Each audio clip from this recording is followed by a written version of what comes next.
याज्ञवल्क्य जी के चरणों में पड़े। देखो रिश्तेदारी में तुम कितनी भी जानकारी कर लो लेकिन काम नहीं देगी, इसलिए राम जी को जान लो तो काम बन जाएगा।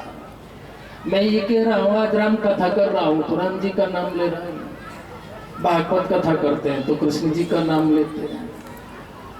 एक ही बात है, जिसका जो तुम्हें जिससे प्रेम हो उसको तुम ठीक ढंग से जानो। उसकी जानकारी अगर हो गई तो सबकी जानकारी हो गई, अगर उसकी जानकारी नहीं हुई तो कोई की जानकारी नहीं। यहाँ कथा आती है कि याज्ञवल्क्य जी ने कहा कि मैं तुम्हें सुनाऊं एक दृष्टांत।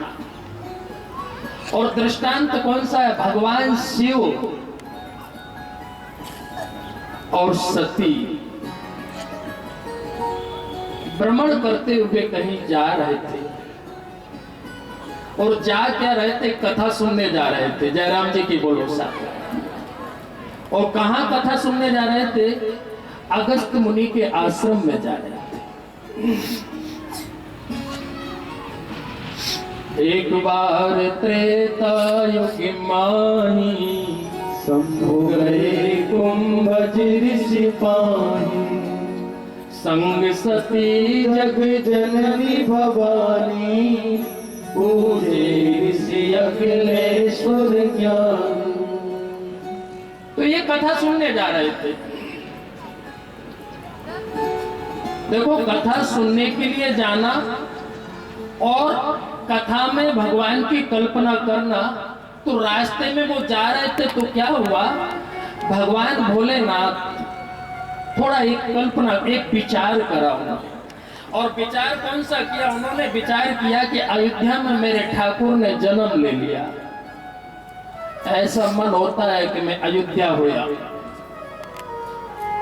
लेकिन ब्रह्मा जी ने रोक दिया कि वहां मत जाना। बोले क्यों? कि गुप्त रूप प्रगटे हो। भगवान कैसे प्रकट हुए? बोले गुप्त रूप में आए, और तुम पहुंच जाओगे ना तो प्रकट हो जाएगी, और प्रकट हो जाएंगे तो जो लीला कर रहे वो जाकर के हो नहीं पाएगी, इसलिए आप मत जाना।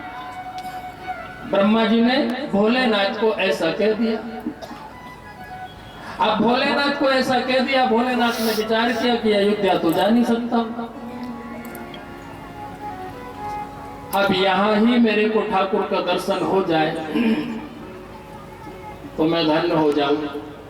हरण हो गया है, और राम और लक्ष्मण रोते रोते वन में भटक रहे। हां खान जानकी सीता, सीता जी के नाम का विलाप कर रहे। अब जैसे मन में कल्पना करी थी सामने प्रकट हो गई।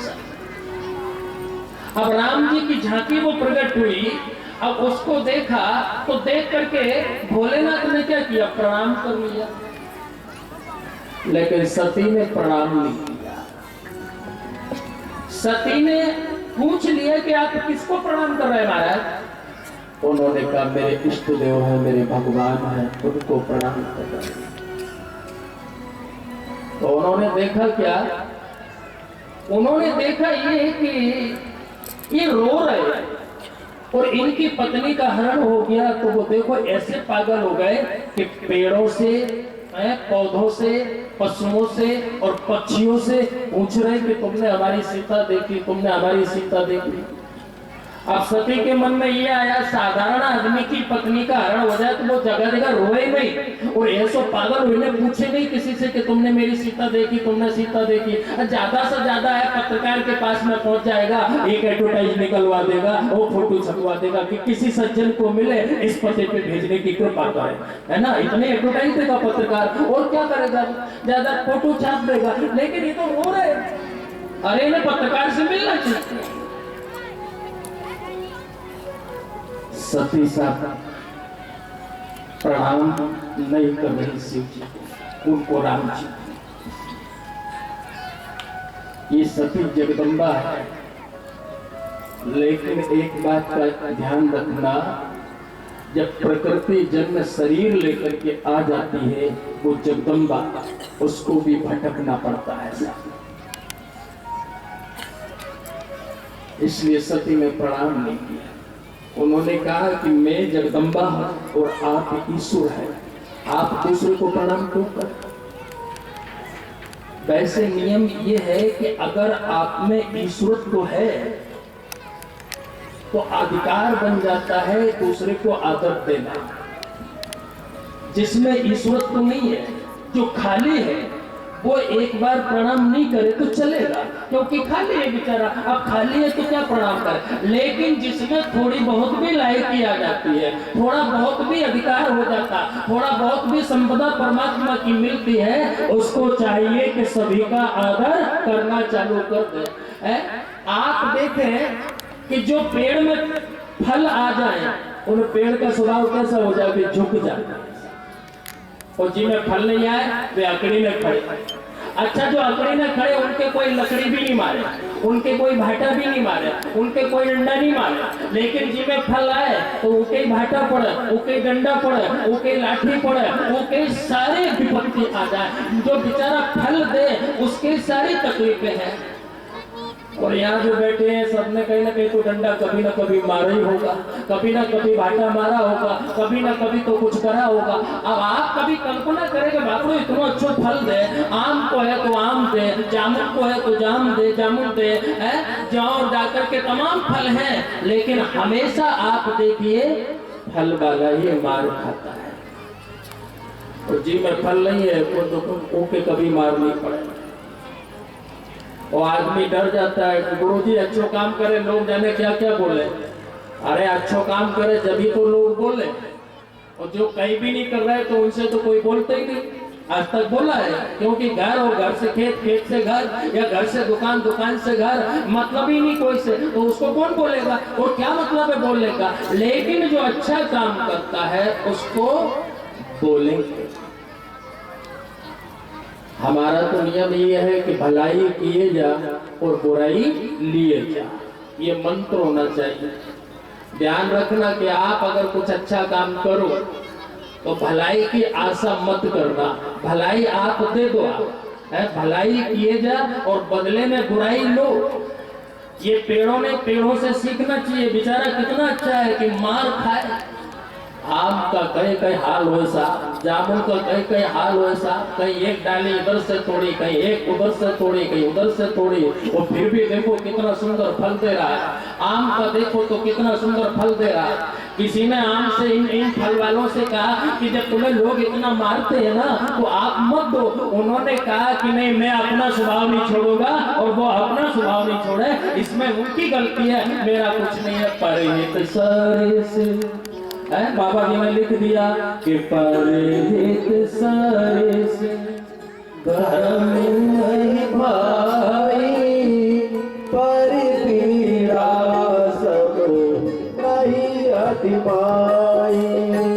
परिहित सरे से धर्म नहीं भाई, पर पीड़ा सब नहीं अति पाई। परिहित सरे से धर्म नहीं भाई, पर पीड़ा सब नहीं अति पाई। धर्म नहीं भाई, पर पीड़ा सब नहीं अति पाई।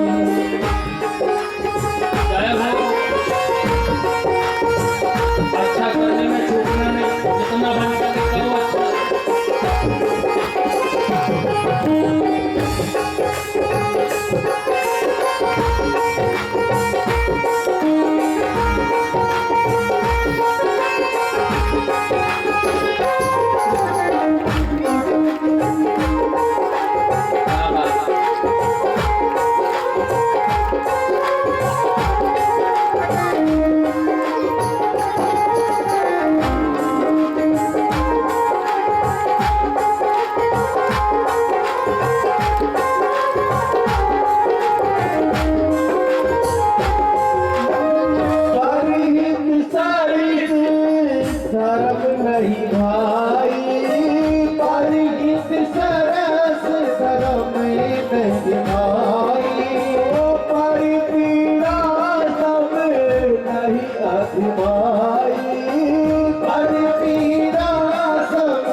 राम सिया राम, राम सिया राम, सिया राम, सिया राम, राम सिया राम, सिया राम, सिया राम।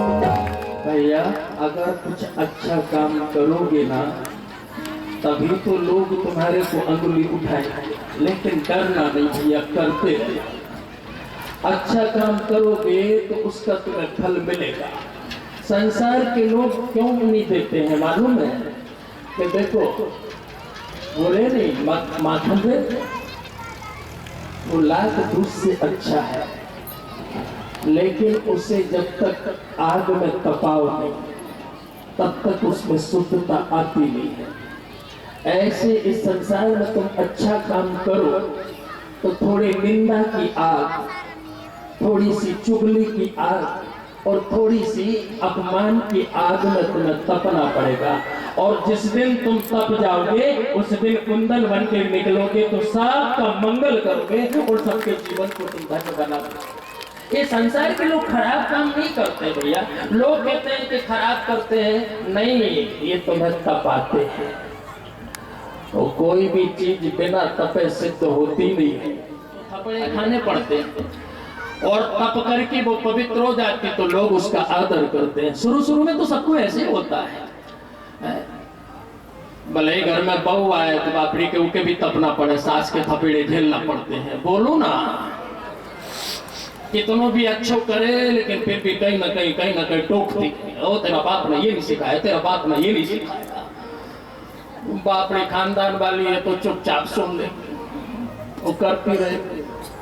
साल 2 साल में सास बंद हो जाएगी और बहू की तारीफ चालू हो जाएगी। वो हमारी बहू बड़ी अच्छी, बाप ने बोले ही नहीं, राजी होगी। साधारण काम थोड़ी है बहू बनना, संत बनना। अच्छा काम करने वाले जितने भी हैं सबको थपेड़े खाने पड़ते हैं। राम जी भी आज संसार में आए हैं तो प्रकृति के थपेड़े खा रहे। सीता जी खो गई, अब पूछ रहे, कोई बता नहीं रहा। सती चली गई जांच करने के लिए कि इनकी इनमें ईश्वरपन है कि नहीं। सती ने उनको प्रणाम नहीं किया, प्रणाम नहीं किया, उन्होंने उनकी परीक्षा ली। और परीक्षा भी आप सब तथा जानते हैं। वैसे जो सती ने परीक्षा ली है वो लेना नहीं चाहिए। सती के मन में जब संदेह हुआ तो शिव जी ने कहा कि तुम्हें अगर संतोष नहीं है तो जाओ। वैसे परीक्षा नहीं लेना चाहिए, लेकिन सती नहीं मानी और सती चली गई। प्रणाम तो नहीं किया, लेकिन सती ने सीता का वेश बना लिया। अब सीता का वेश बना करके सती उनके सामने पहुंच गई। अब यह अपराध सती कर रही। वैसे शास्त्र मना ही करता है कि किसी का वेश बना लो, अच्छी बात नहीं।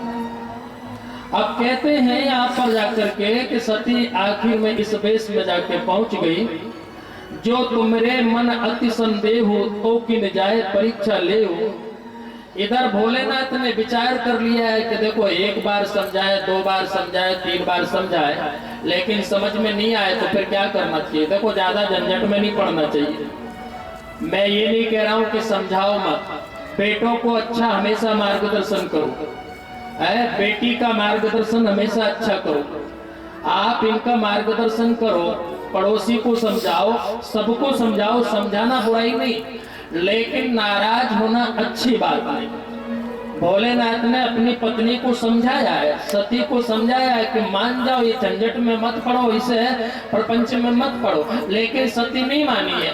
तो नहीं मानी तो शिव जी ने वही कर लिया कि होए वही जो राम रच राखा, है वही जो राम रच राखा। वो कर के बड़ा वही साखा, वो कर के बड़ा वही साखा। वही है वही जो, वही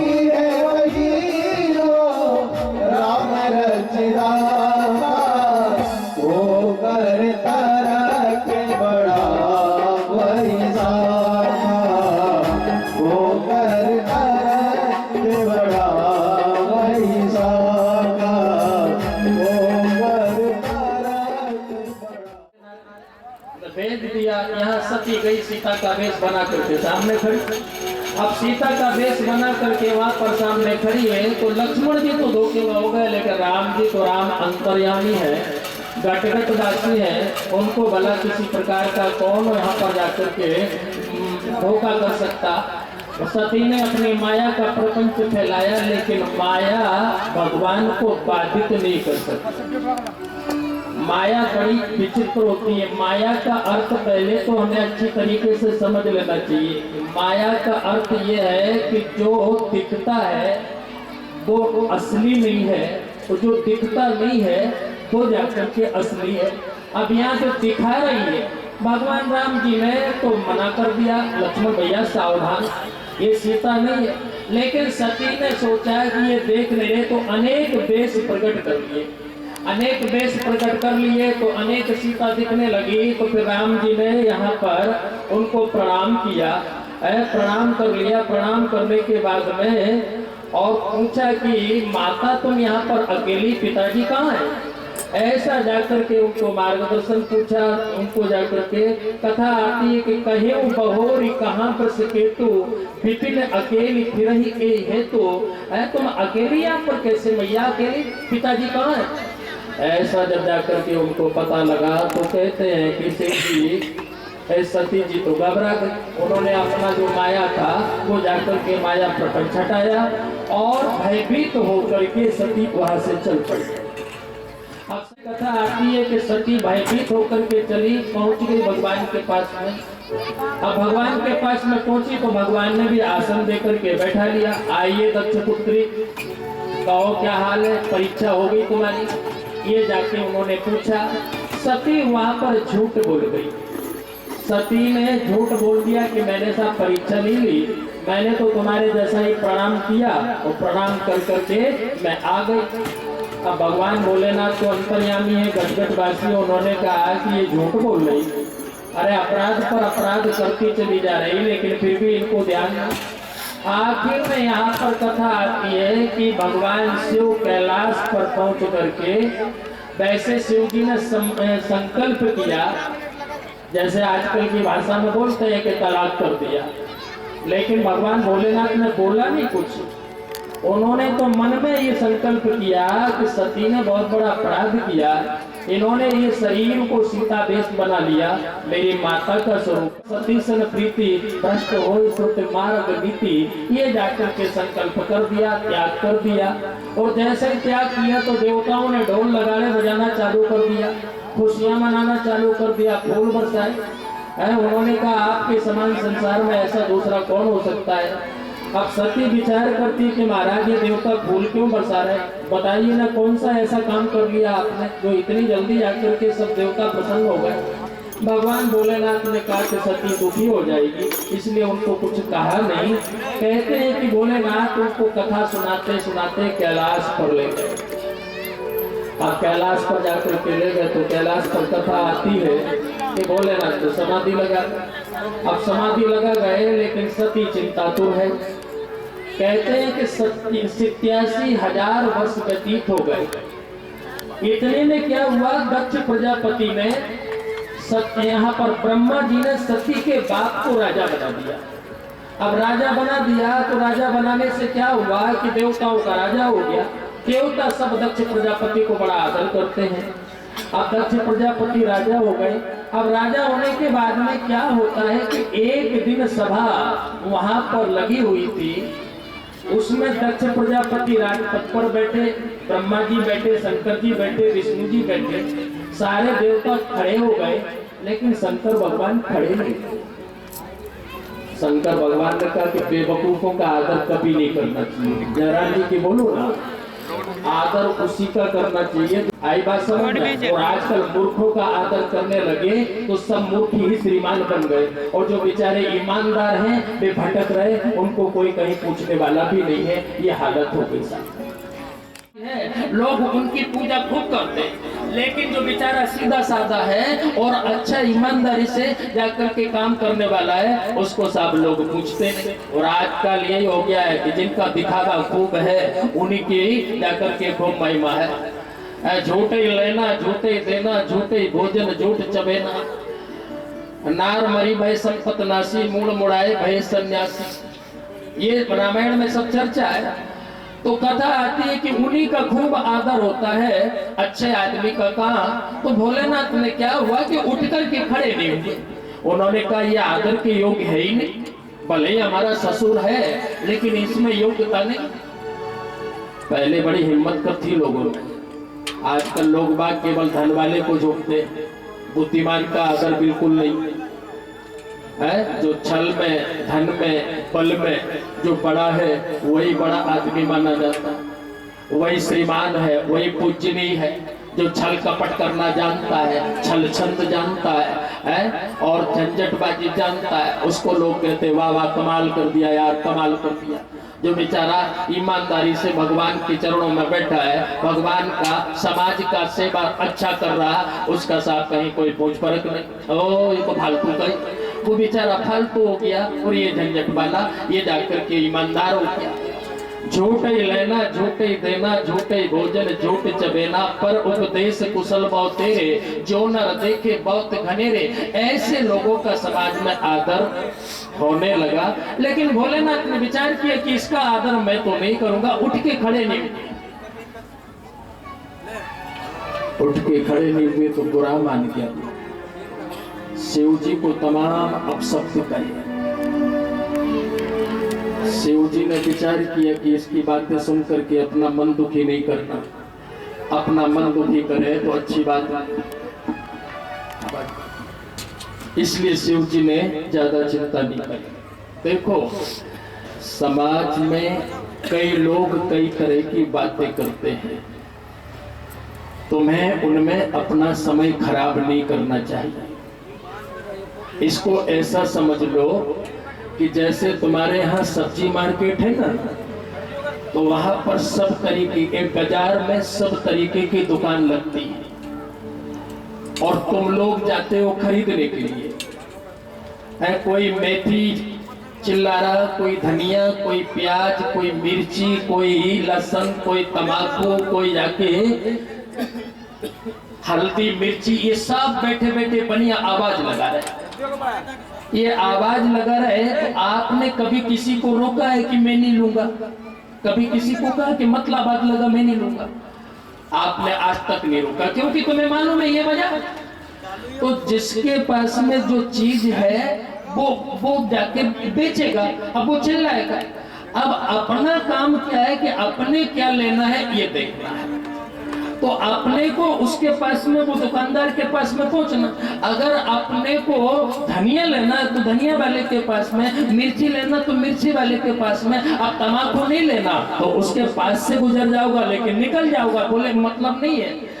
ऐसे ही इस संसार में हम तुम यहाँ पर आए हैं तो यहाँ पर भी कोई कुछ बोलता, कोई कुछ बोलता, तो मैं उससे बुरा मानना नहीं चाहिए। बोले हमें चाहिए ही नहीं, अब ये तम्बाकू चिल्ला रहा मुझे नहीं लेना, बीड़ी चिल्ला रहा मुझे नहीं लेना, हमको तो काजू लेना है। तो काजू की दुकान बाजार में ढूंढ लो और उसके पास में चले जाओ, भले 5 किलो 15 किलो ले आओ, कोई फर्क नहीं पड़े। गलती आपकी हो जाती है कि हम तम्बाकू वाले के पास में काजू खोजना चालू कर देते। भैया 1 किलो दे दे यार, चिल्ला रहा है यार, तम्बाकू है यार, और तुम कह रहे हमारे काजू दे दो। तो गलती हमारी है कि हम काजू खरीदने के लिए निकले, लेकिन जाए कहां? तम्बाकू वाले के पास में। जाए कहां? मिर्ची धनिया वाले के पास में। उस मार्केट में जा रहा है कि जहां काजू की कहीं संभावना नहीं है, उस बाजार में तुम काजू खोज रहे हो और फिर चिल्लाना चालू कर दो कि बाजार में काजू नहीं, काजू नहीं, काजू नहीं। अरे यार, तो उस बाजार में गए ही नहीं जहां काजू मिले, उस बाजार में तुम जाओ। लेकिन हम जिंदगी में यही करते रहते कि कुंजड़ों के हाट में काजू की खोज करते करते बुढ़ापा आ जाता है, लेकिन काजू खरीद नहीं पाते हैं। तो अगर आपको काजू खरीदना है, खारक खरीदना है, बादाम खरीदना है, तो कुंजड़ों के हाट से मेवा बाजार में चले जाओ, आपको बहुत कुछ मिल जाएगा। आप कुंजड़ों का हाट छोड़े तब मिलेगा, और नहीं छोड़ोगे तो मिल ही नहीं सकता है। ऐसे ही संसार में है कि जो केवल यही बेचने वाले हैं, रोज निंदा चुगली, रोज मतलब जाकर के फालतू बातें और जाकर के चर्चा, उनके बीच में जाओ ही क्यों, चलो ठीक है। और दोष उनका भी नहीं है, क्योंकि उनके पास में जो है वही तो दे। अब तमाकू वाला कहेगा भैया तमाकू ले लो, भले कुंटल भर ले लो, अब काजू तो भैया 50 ग्राम भी नहीं दे पाएगा, क्योंकि है ही नहीं। ऐसे ही इस जगत में भैया सब बाजार लगा हुआ है, कहीं कोई किसी बात की कमी नहीं है, लेकिन आपको वो बाजार तक पहुंचने की जरूरत है, आपको वहां तक जाने की जरूरत है। अगर आप पहुंच जाओ तो मिल जाएगा, लेकिन हम उस बाजार में जाते नहीं हैं और बदनाम बाजार को कर देते हैं कि यहाँ नहीं मिले खारक, यहाँ नहीं मिले बादाम, यहाँ नहीं मिले साफ काजू। अरे साफ कुंटलों बिकते हैं, लेकिन लेने वाला कोई चाहिए साहब, उस बाजार को खोजने वाला चाहिए, आपको मिल जाएगा, कमी नहीं है। ऐसे ही संसार में अच्छे लोग भी हैं और बुरे लोग भी हैं। आप बुरे को छोड़ करके अच्छे की संगति करने लगो तो आपको भगवान का प्रसाद भी मिलेगा, इसमें किसी प्रकार का संदेह नहीं। लेकिन वहां बैठेंगे कि जहां पर मेथी के अलावा कुछ है ही नहीं, उस बाजार में बैठ करके कौन सा लाभ मिलेगा आपको, इसलिए वहां पर जाना नहीं चाहिए। और अगर चले गए तो फिर नफरत नहीं करना चाहिए, घूम फिर लो, बाजार है भैया। भोलेनाथ ने कहा इस बाजार में आया हूं मैं, लेकिन इसका जो सामग्री है ना मेरे को नहीं खरीदना है। ये कह रहा है कि ये शमशानवासी है, ये कह रहा है कि अमंगलधारी है, ये कह रहा है भस्मीधारी है, ये कह रहा है नरमुंड मालाधारी है। भोलेनाथ ध्यान लगा करके बैठ गए, उन्होंने कहा कि पकने तो कोई फर्क नहीं पड़ा, क्योंकि पागल को क्या करते। और अगर अपने से कोई अपन कह दे तो फिर अपन दो हाथ करने को तैयार हो, लेकिन भोलेनाथ कुछ नहीं बोले। उन्होंने कहा कि जिसके पास जितनी अकल है उतना ही बोलेगा। इसलिए भोलेनाथ ने क्या किया, वहां से उठ गए। हालांकि नंदी ने श्राप दक्ष को दिया, वहां से उठ गए, उठ करके कैलाश पर पहुंच गए। और कैलाश पर पहुंच करके बाबा जी ने कहा भोलेनाथ तो आ गए अपने मुकाम पर कैलाश पर। उन्होंने कहा कि अपने लायक सवारी। सती थोड़ी सी चिंता कर रही अपने पिता की चर्चा सब कुछ, लेकिन यहाँ पर पद मिलने के बाद में ब्रह्मा जी ने कहा कि एक यज्ञ करो। अब यज्ञ कर रहा है तो उसने सबको निमंत्रण कार्ड दिए, लेकिन भोलेनाथ को नहीं दिया। अब छोरी के भी नहीं भेजा, भोलेनाथ से नाराज थे, छोरी से भी नाराज थे। अब आकाश मार्ग से सभी लोग जा रहे, तो शिव जी से सती ने पूछा कि ये लोग सब कहां जा रहे हैं। बोले तुम्हारे बाप ने बहुत बड़ा यज्ञ करना है, उनके घर पर जा। तो सती ने कहा है कि मेरे को भी जाने दो। उन्होंने कहा है कि तुम्हारा और मेरा, तुम्हारे पिता का और मेरा थोड़ा विवाद है, इसलिए उन्होंने बुलाया नहीं है। इसलिए आप है ना मत जाओ। अगर थोड़ा बहुत भी भाव प्रेम होता तो एक पत्रिका देने में कौन सी तकलीफ थी, दे देती, लेकिन उसने नहीं दी। तो बिना बुलाए जाना नहीं चाहिए। देखो, छोरी के बाप के घर में जाने में मनाही नहीं, चेला के गुरु के घर पे जाने में मनाही नहीं, ठीक है ना। और भक्त को भगवान के घर में जाने में मनाही नहीं, लेकिन अगर कहीं बेर है तो थोड़ा सा कंट्रोल छोरी के रखना चाहिए कि अब सबको निमंत्रण दिया तो हमको कैसे भूल सकता। नहीं तो बस पियर की याद आई तो जल्दबाजी इतनी करी कि पूछो। कथा आती है यहाँ पर कि सती नहीं मानी, हट कर गई। उन्होंने कहा कि मैं जाऊंगा। भोलेनाथ ने समझाया, समझ में नहीं आया, तो कहते हैं कि उन्होंने तैयारी कर दी। आज भोलेनाथ स्वयं तैयारी कर। भोलेनाथ से सती ने कहा कि तुम रोज तो मेरे को कभी विदा नहीं करा, आज क्या बात है। बोले आज हम ही विदाई कर रहे हैं। सारा सामान सती का खाना साफ पोटली बांध दी और जाकर के नंदी भृंगी के हाथ में। सती ने कहा ये सारा सामान क्यों दे रहा, मैं लौट के आऊंगा। भोलेनाथ ने कहा कि कलिकाल कुठारे दिए फिर ताकल प्रात को चोट झिली न छिली। अरे भरोसा नहीं है जिंदगी का कब क्या होता है। सती को खूब समझाया, समझ में नहीं आया। सती आखिर में कहते हैं भोलेनाथ ने तैयार करके विदा कर दिया। अब विदा करने के बाद में देखो मान सम्मान अगर नहीं हो तो भले ही वो घर हो, जाना अच्छी बात नहीं। आओ नहीं, आदर नहीं, मैनन नहीं सने, और तुलसी तहा न जाइए कंचन वर्षे में। भले ही कोई सा भी घर हो, लेकिन अगर सम्मान नहीं, भाव नहीं, आदर नहीं तो फिर जाने से कोई लाभ नहीं। कथा आती है कि सती तैयार होकर के चल पड़ी। भगवान भोलेनाथ ने विदा कर दिया। अब विदा कर दिया, विदा करने के बाद में कथा आती है कि वहां पर पहुंची तो हजारों लोगों की भीड़ है, लेकिन कोई भी सती का आदर नहीं करता। केवल एक मां मिली प्रेम से, बाकी सब टेढ़ी नजर से देख रहे। बहनें भी मिली है, बहनें मिली है तो भी जोर जोर से हंस रही। हंसना ठीक है, लेकिन कभी कभी असमय में हंसो तो उसका दुरुपयोग। तो बहनें जोर जोर से हंसने लगी। क्या संकेत दे रही कि देखो तो बिन बुलाए ही आ गया, इसको बुलाया नहीं लेकिन फिर भी आ गया। केवल मां मिली है, ना बाप मिला, ना ब्राह्मण मिले, ना कोई संत मिले, ना कोई और देवता मिले। सब जगह देखो सब एक अलग ही भाव से देख रहे, एक अलग नजर से देख रहे। अब सती खड़ी खड़ी पछता रही कि लौट के जाऊं तो फिर पति का मैंने जो अवज्ञा करी है उनको कैसे मुंह दिखाऊं। और यहाँ पर हट कर के आई तो ये भी देखो तो मेरे एक भी यहाँ पर पक्ष में नहीं, सब विपरीत है। सारा घमंड सती का उतर गया, ये दुनिया मेरे काम की नहीं। अब परिवार का भी भूत उतर गया, अब अपना बाला भी की स्थिति हो गई। अब सती समझ गई है कि यहाँ कोई नहीं है सिवा हरि को छोड़ के। आप समझ में आ गई। अब तो वो पछता रही है, पछता रही तो पछताने से क्या है, सुन लो पछताने की भी गति क्या है।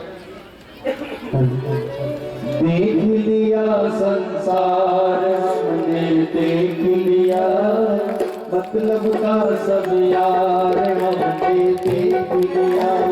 देख लिया संसार हमने देख लिया, मतलब का सब यार हमने देख लिया।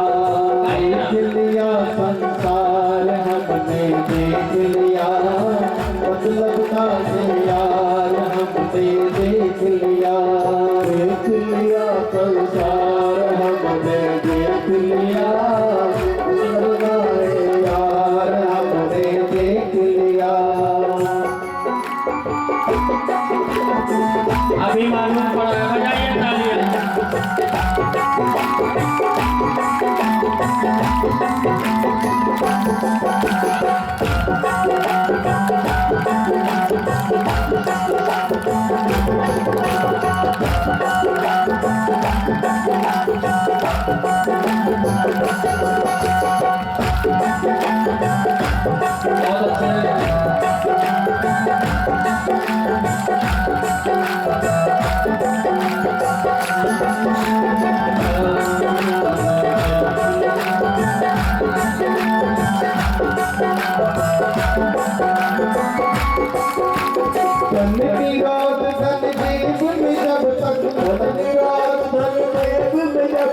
बहुत सेवा करोगे तब तक, उनसे सेवा करोगे तब तक। धन निरोध धन जेब में जब तक, धन निरोध धन जेब में जब तक। उनसे सेवा करोगे जब तक, उनसे सेवा करोगे तब तक। का परिवार मैंने देख लिया, वाने का परिवार हमने देख लिया, मतलब का है यार हमने देख लिया। वो देख लिया संसार हमने देख लिया, मतलब का है यार हमने देख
अनमोल नहीं है। इसका प्रबल प्रचार हमने देख लिया, इसका संसार हमने देख लिया।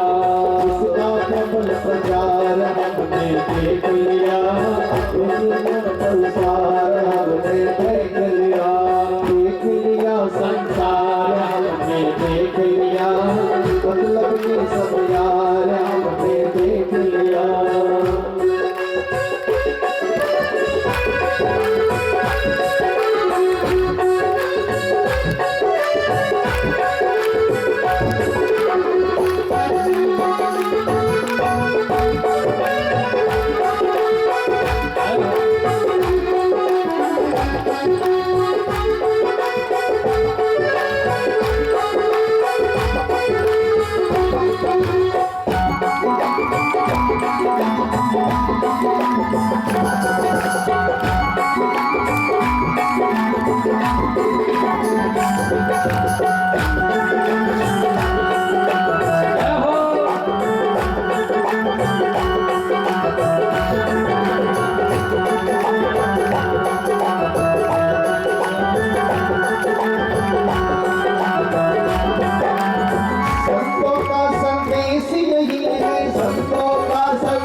संतों का संदेश यही है, संतों का संदेश यही है। मूल मंत्र हरि ओम यही है, मूल मंत्र हरि ओम यही हो। मूल मंत्र हरि ओम यही हो, मूल मंत्र हरि ओम यही है। हरि सुमरन है सार हमने देख लिया, हरि सुमरन है सार हमने देख लिया। मतलब के सब यार हमने देख लिया, मतलब के सब यार हमने देख लिया। देख लिया संसार हमने देख लिया, देख लिया संसार हमने देख लिया। मतलब के सब यार हमने देख लिया, वो मतलब के सब यार हमने देख लिया। देख लिया संसार हमने देख लिया, मतलब के सब यार हमने देख लिया। देख लिया संसार हमने देख लिया, मतलब के सब यार हमने देख लिया। मतलब के सब यार हमने देख लिया, मतलब के सब यार हमने देख लिया। सती अब खड़ी खड़ी पछता रही कि देखो न बाप काम आया, न परिवार काम आया, न रिश्तेदार काम आए। अब यहाँ पर खड़ी है, केवल रास्ता एक ही बचा है कि मर जाओ और बस सब कुछ। तो सती ने देर भी नहीं करी, उन्होंने कहा ये शरीर ही पाप कर्म है, इसलिए इसको नाश करा। शरीर से योग अग्नि को प्रकट किया, जला लिया और भगवान शिव में जाकर के लीन हुई। और आखिरी में सती ने यही संकल्प किया कि कोटि जन्म लगर अगर हमारी परम संगुणत रहूं तुम्हारी। यही आती बन करके आती है, कथा आती है कि हिमाचल के घर में जाके बेटी के रूप में आई। अब बेटी के रूप में आई, बेटी आखिर ये तो जगदम्बा पार्वती बनकर के आ गई, लेकिन फिर भी कथा आती है भजन करना पड़े। साहब आई बात समझ में? अभी तो आपको ये भजन सुना दिया है कि देख लिया संसार ये दुनिया मतलब की है, सब है सब मतलब के यार मैंने देख लिया। सती ने विचार किया है कि पहला जन्म में भोग के आई हूँ, अब दूसरा जन्म मिला है तो फिर हरि सुमरन करो, परमात्मा का सुमरन करो। नारद जी गुरु जी बन गए और गुरु जी ने उनको शिव नाम का मंत्र दे दिया। और मंत्र दे करके सती घर छोड़ करके एकांत में जाकर के भजन करे। सा भगवान का सुमरन सती कर रही। सा सती ने कितने हजार वर्ष, 3000 वर्ष तक सती ने तपस्या करी। अब अपने से एक 11 नहीं रवाए, जयराम जी की बोलो ना। और यहाँ 3000 वर्ष तक तपस्या करी। 1000 वर्ष तक तो उन्होंने कंदमूल खाए, इसके बाद में फल फूल खाए, इसके बाद में पत्नी ने हवा का पान किया। जब जाकर के शिव जी प्रसन्न होते, अब शिव प्रसन्न होते हैं और सप्तऋषियों को भेज देते हैं। अब सप्तऋषियों को भेजते हैं इसके पहले शिव जी को शादी के लिए तैयार किया जाता है कि बाप तैयार, शादी कर लो तो हम भी तुम्हारी बारात में जाएं, जरा मौज मनाओ, आनंद मनाओ। कभी कभी देवताओं में भी ये जो मानव प्रक्रिया है वो रहती है कि हम भी एक फंक्शन करें, हम भी एक उत्सव करें। इसलिए सब देवता शिव जी के पास में पहुंच गए। उन्होंने कहा बाप अगर तू तैयार हो जाएगा तो मजा आ जाएगा, हम भी जरा बारात में जाए, बनवास मतलब जनवास अच्छा हो, लोग बाग मजबार करें, जरा हमें भी नाचने का मौका मिले, हमें भी जरा अच्छा भोजन और अच्छी सारी व्यवस्था, ये सब देवताओं ने। और दूसरा कारण है कि तारकासुर नाम का राक्षस था, वो शिव जी के अंश से जो बेटा जन्मे उसी से वो मरे। इसलिए सब देवता वैसे है ना, हमेशा स्वार्थ का काम ज्यादा करते हैं। उन्होंने कहा कि इस बहाने इनको तैयार करो। कहते हैं कि उनको तैयार कर दिया, लेकिन सब शिव जी ने परीक्षा के लिए पार्वती के पास। उसके पहले की ये कथा है कि शिव जी समाधि में थे। देवताओं ने विचार किया कि समाधि तो तोड़ने वाले नहीं है, इसलिए ऐसा किया जाए कि कामदेव को भेज दिया जाए। तो कामदेव यहाँ पर शिव जी की समाधि तोड़ने के लिए आते हैं। अब कामदेव यहाँ पर समाधि तोड़ने के लिए आते तो हैं, लेकिन समाधि तो नहीं तोड़ पाते हैं, वो खुद ही जल जाते हैं, खुद जल जाते हैं। और देवता ऋषि मुनि सब उनको जाकर के निवेदन, उनका जाकर के स्तुति, उनका जाकर के वंदन और अभिनंदन उनका सभी जाकर के करते हैं। और उनको मार्गदर्शन, सभी ने विनय याचना की, सभी ने जाकर के मनाया शिव जी को कि आप तैयार हो महाराज, अगर आपका ये मंगल कार्य होगा तो विश्व का बहुत बड़ा भला हो जाएगा। इसलिए महाराज आपको ये कर्म आपको करना पड़ेगा। शिव जी तो यहाँ पर तैयार हो गए। चलो भाई, पार्वती की परीक्षा के लिए सप्तऋषियों को भेज दिया। देखो, परीक्षा इसलिए ली गई है कि मन से, वचन से, कर्म से पार्वती ठीक है कि नहीं, ये भी देखना पड़ता। साधक की परिपक्वता देखना जरूरी है। हम तुम भजन करते करते मनोरंजन में भी दौड़ लगा देते, यानी अभी अपना मन स्थिर नहीं है। आई बात समझ में? अपन अभी कथा सुन रहे हैं, लेकिन मनोरंजन हो गया तो वहां भी चला जाएगा मनीरा। कहीं दूसरों कहीं भांगड़ा बजने लगे तो वहां चले जाएंगे, कहीं जाकर के मटकी हो तो वहां नाचने लगेंगे। यानी हम हर रोल करने को तैयार है। जयराम जी की कहो ना, जोर से बोलो ना। इसका मतलब आप हर रोल करने के लिए तैयार हैं, तो अपने जीवन में स्थिरता दीजिए। अपने जीवन में मतलब जाकर के स्थिर भाव नहीं है, इसलिए हम हर जगह हर रोल में जाके राजी हो जाते कि चलो ठीक है, चलो ये भी ठीक है, ये भी ठीक है, ये भी ठीक है, सब करने को। तो यहाँ पर शिव जी ने कहा कि सती के पास में जाओ, वो देखो स्थिर है, अटल है कि नहीं। तो यहाँ देवता चले गए और देवता यहाँ पर ऋषि गए, और ऋषियों ने जाकर क्या किया, सती के पार्वती के सामने थोड़ी सी शिव की आलोचना कर दी।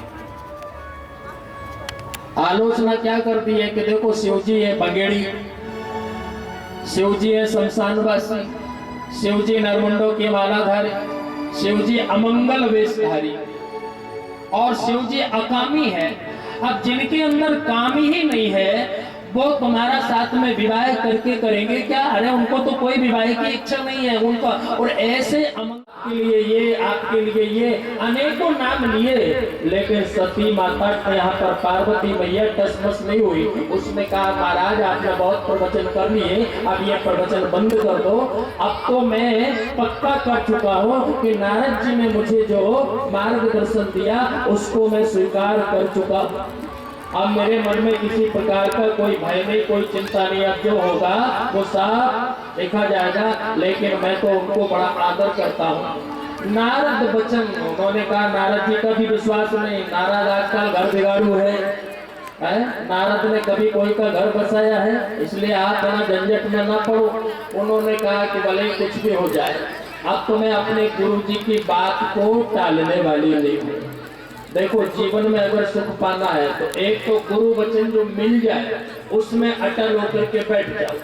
अब चाहे मुझे डूबना पड़े तो डूबूं और तैरना पड़े तो तैरूं, लेकिन गुरु वचन मैं छोड़ूंगा नहीं। और पार्वती ने सबसे पहले कहा कि नारद वचन में परिहरो, नारद वचन में परिहरो, नारद वचन में परिहरो, नारद वचन में परिहरो। बसत भवन उतरहि नहीं डरो, बसत भवन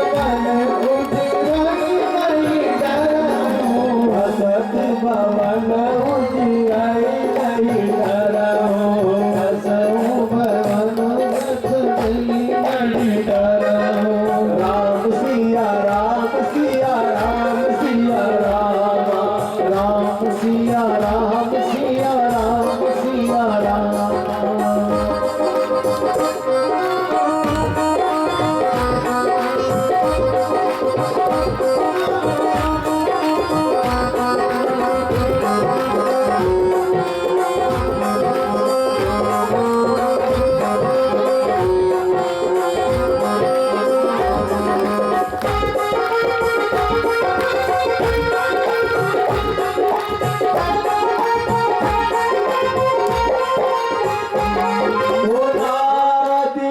वचन में परिहरो, नारद वचन में परिहरो, बसत भवन उजराई नहीं डरो, बसत भवन उजरो नहीं डरो।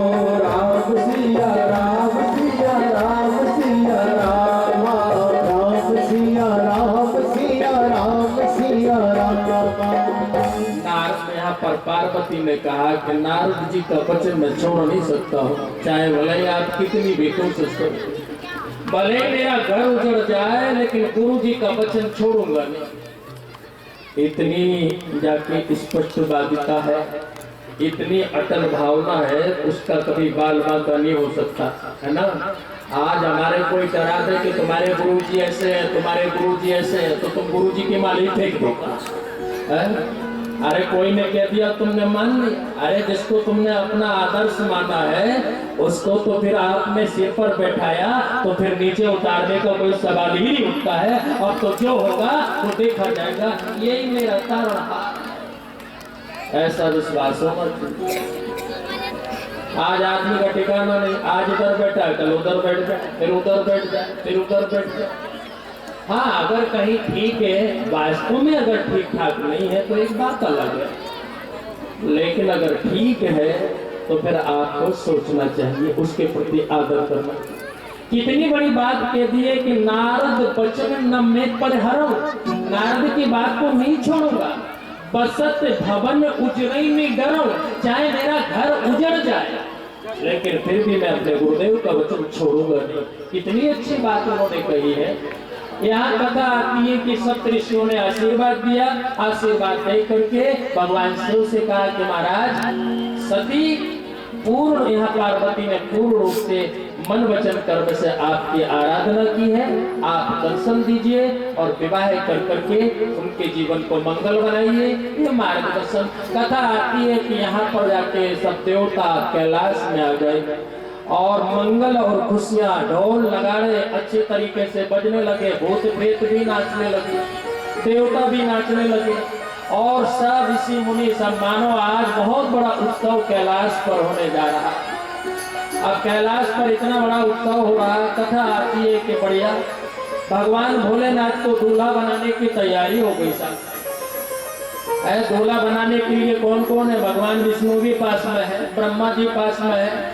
भगवान विष्णु ने कहा कि अगर तुमने ये सांप बिच्छू नहीं उतारे तो फिर आपको वहां पर लोग देख करके महाराज डर जाएंगे, थोड़ा तो आप है ना। उन्होंने कहा ठीक है देखेंगे। अभी तो बारात भी बड़ी विचित्र बनी। कहते हैं कि पहले तो भोलेनाथ जो वेश में थे उसी में जाके तैयार, बढ़िया समारा अच्छा जो रीति रिवाज होते हैं वो जाकर के करें। यहाँ पर मंगलाचार सभी खुशियाँ अच्छी तरीके से कैलाश पर मनाई जा रही है। कहते हैं यहाँ पर कि भगवान की कृपा हुई और बड़े अच्छे ढंग से भोलेनाथ तैयार। लेकिन देवता इन सब ने देखा तो उन्होंने विचार किया कि यार इनके साथ में अपन चले तो अपनी भी नाक कट जाएगी, अपनी भी बदनामी हो जाएगी। तो क्या करना चाहिए?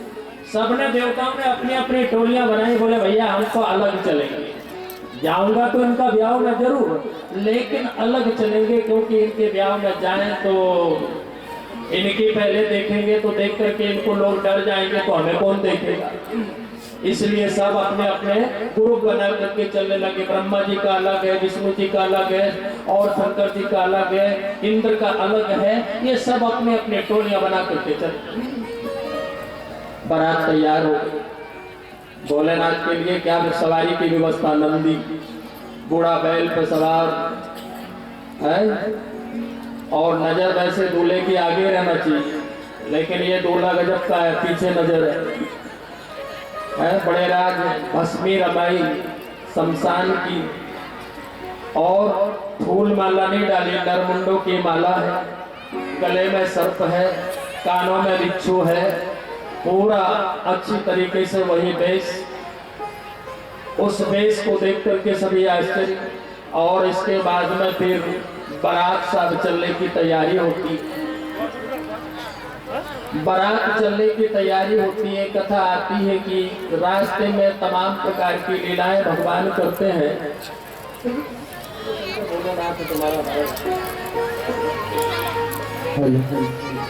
शंकर भोलेनाथ है